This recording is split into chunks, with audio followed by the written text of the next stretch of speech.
Welcome back to Squawk Box. This morning, I want to get straight to the markets and specifically the renewed strength in FANG stocks, which pushed the NASDAQ to a new record close yesterday. Check out Microsoft as well, the tech firm becoming now only the second U.S. publicly traded company to join the exclusive $2 trillion club, hitting that valuation during the regular trading session, though it closed shy of that market. So far this year, most of the big tech stocks have soared, with Facebook, Microsoft, and Alphabet jumping about 20% or more.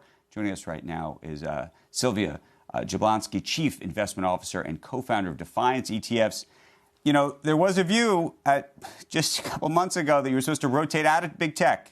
Big tech was not where the action was going to be. It was going to be in all of the reopening trades, and that somehow big tech had nothing to do with it. Now we seem to be moving in another direction, Sylvia. Yeah, good morning, Andrew. I think what's really interesting about this is that tech has actually been an underperformer this year up until, maybe yesterday when some of these names really picked up some speed. But that's true. I think investors were trying to position against the idea of inflation coming. I think investors were worried about the 10-year rising and sort of said goodbye to tech and went, 100% back into that value trade. And from the beginning, really, when I saw some of these names pull back, I thought that it was actually going to be a great opportunity and that they were going to find their tailwind. And, here we are. So can we break FANG apart for a second, though? Because we always talk about them as a monolith. If you could only own one or two, what would you do? Yeah, I think I actually like Google because I think that they're going to continue to benefit from advertising and the reopen trade. And I think you're getting, technology there, but you're also getting a little bit of that back to America, back to travel, back to life sort of trade. And I do like Microsoft. Microsoft has $72 billion in cash. They're at an all-time high after yesterday. They hit that 2 trillion mark, but there's a lot of good things going on there. So they have, 1.3 billion users on the cloud. They have 50 million subscribers on Microsoft 365. New Windows announcement is coming. They're getting into AI and healthcare. So they bought Nuance and they're really trying to expand there. And I just think that the world is going in this direction. There's so much innovation and development in Internet of Things, in cloud services, in data storage offsite. And I just think that company is really poised to do well. But, I do like Apple. I do like Facebook as well, too. I think that they're, if you look at Apple performance, it's 4 to 5% year to date versus the S&P 13%. I mean, it's $10 off of all-time highs. That, to me, is still a discounted stock.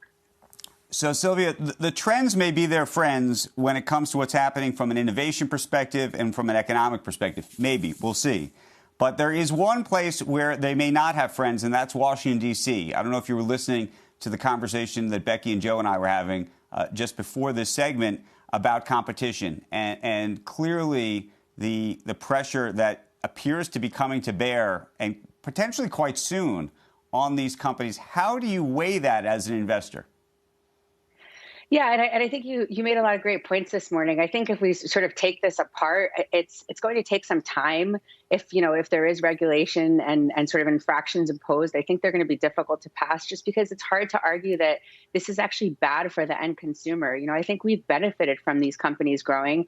And you made some great points this morning, too. Other companies have as well. Shopify exists. Some of these small retailers now probably have epic sales on Prime Day that have nothing to do with Amazon because of Amazon. So, for me, it's a tough argument to win. If it happens and there are sort of some restrictions and breakups that come to play, my sense is that it's just going to cost time and money to figure it out and break it up in different ways. But I don't think the customer is going to go away. I think we'll just adjust our habits to how these companies have to adjust their businesses. We're so used to using these firms. E-commerce isn't going away. Software services aren't going away. We're used to it. Completely. But I only raise it because when you look at, if we were to go back and actually get the chart like, the last 30 years of Microsoft, you can see a real dip in the post-antitrust period for Microsoft. And there are people who would make the argument, potentially even Bill Gates, that folks like Google and others were able to get into the mobile space with Android, in part because of the focus on antitrust, that Microsoft was distracted having to work on and deal with that challenge in front of them, as opposed to trying to innovate. And so if that distraction is real and you have these 3 or 4 companies under pressure like that, the question is, do you want to keep your money with them? There was a decade-long period, as you know, it was almost dead money.